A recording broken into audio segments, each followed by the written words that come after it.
Signal கோளாறு காரணமாக குறைவான மின்சார ரயில்கள் இயக்கப்பட்டதால் தாம்பரம் ரயில் நிலையத்தில் பயணிகள் கூட்டம் அலைமோதியது.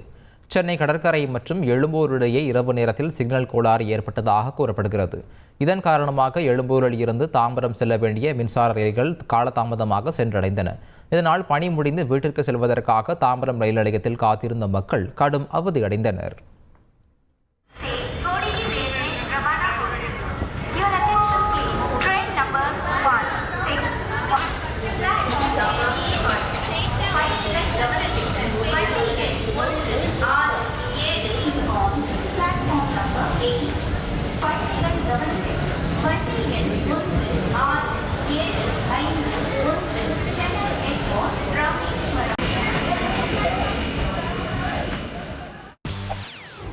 செய்திகளை உடனுக்குடன் தெரிந்து கொள்ள உடனே சப்ஸ்கிரைப் பண்ணுங்க.